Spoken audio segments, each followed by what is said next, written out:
মেগাকল Maheshtala good health awareness society একটি সুস্বাস্থ্য সচেতনতামূলক, সমাজ কল্যাণমূলক এবং সদস্যদের কল্যাণমূলক চিকিৎসক সংগঠন। This association is registered under West Bengal Society Registration Act 1961. Guest speakers এবং যে কোম্পানিগুলো আজকে এসেছেন এখানে আমাদের এই প্রোগ্রামে, আমাদের প্রোগ্রামকে আরো সুন্দর করে তোলার চেষ্টা করেছেন, তাদেরকেও অশেষ ধন্যবাদ।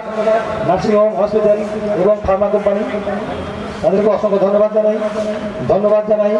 এই ভিলাকেও, তাজ ভিলা ধন্যবাদ জানাই। ক্যাটারার সবাইকে, যারা ওয়েল উইশার আছেন সবাইকে অসংখ্য ধন্যবাদ জানাই। ডাক্তারি করতে গিয়ে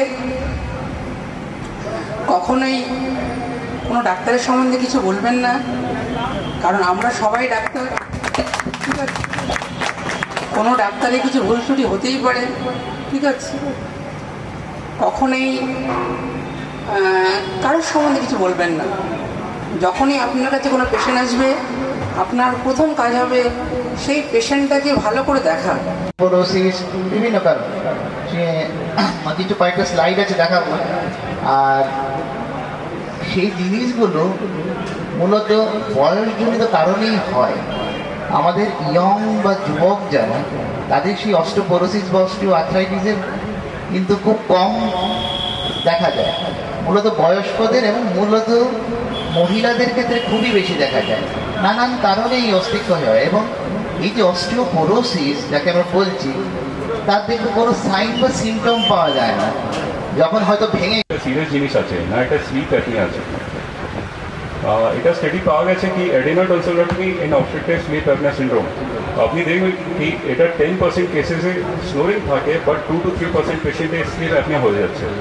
স্লিপ অ্যাপনিয়া মানে ওর বডিতে অক্সিজেন কমে যাচ্ছে যখন রাত্রে ঘুমাচ্ছে, পুরো ব্রেন আর পুরো বডিটা স্ট্রেসে থাকছে। তো টনসিলের মধ্যে একটু জুডিশিয়াস অ্যান্টিবায়োটিক ইউজ করে দেখতে হবে, ইনসিডেন্স দেখতে হবে কতবার ওকে টনসিলাইটিস হচ্ছে 8 বছরের মধ্যে। আর ওর স্নোরিং অ্যান্ড স্লিপ অ্যাপনিয়ার জন্য এভ্যালুয়েশনটা করতে হবে। সেরোজা আছে, ভিতরে মাসেল আছে, তার নিচে তার উপরে সাবমিউকোজা আছে, লাস্টে মিউকোজা আছে। এবার এই মিউকোজার লেয়ারে হচ্ছে অ্যাসিড বেরোয়। আমরা সবাই জানার একটা আইডিয়া আছে যে পেটের ভেতরে আমাদের অ্যাসিড আছে। সেই অ্যাসিড যদি আমাদের হাতে পড়ে, হাত কিন্তু পুড়ে যাবে, কিন্তু পেট কিন্তু কিছু হচ্ছে না, নর্মাল অবস্থায় কিন্তু পেটে কোনো ক্ষতি হচ্ছে না। তাহলে কি জিনিস আমাদেরকে বাঁচাচ্ছে? That is the bicarbonate layer, যে একটা স্লাইমি লেয়ার বানিয়ে রাখছে মিউকোজার উপরে, সেটা কিন্তু আমাদের নিজের পেটটাকে নিজের অ্যাসিড থেকে বাঁচাচ্ছে।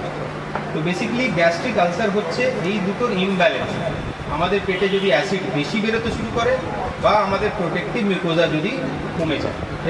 তো পলিসিস্টিক ওভারিয়ান সিনড্রোমে যেটা মেনলি আমাদের পেশেন্টরা আসে, তারা সিমটমস নিয়েই আসে। সেটাতে হচ্ছে মেনস্ট্রুয়াল প্রবলেম একটা সিমটম থাকে, তার সাথে হয় অ্যাকনির প্রবলেম থাকে, মানে ব্রণ হওয়ার প্রবলেম থাকে, বা হিস্টোটিজমের প্রবলেম থাকে, মানে এক্সেসিভ হেয়ার গ্রোথের প্রবলেম থাকে। আর কিছু কিছু সময় আসে পেশেন্ট কোনো প্রবলেম নেই, কিন্তু কোনো ডক্টর বা কেউ সাজেস্ট করেছেন যে ইউএসজি করানোর জন্য, এবং ইউএসজি ফাইন্ডিংয়ে আছে পিসিওএস বলে, মানে মাল্টিপল ওভারিতে মাল্টিপল সিস্ট দেখা গেছে, কিন্তু পেশেন্টের কোনো সিমটমস নেই সেক্ষেত্রে। নেবুলাইজার আছে। থ্যাংক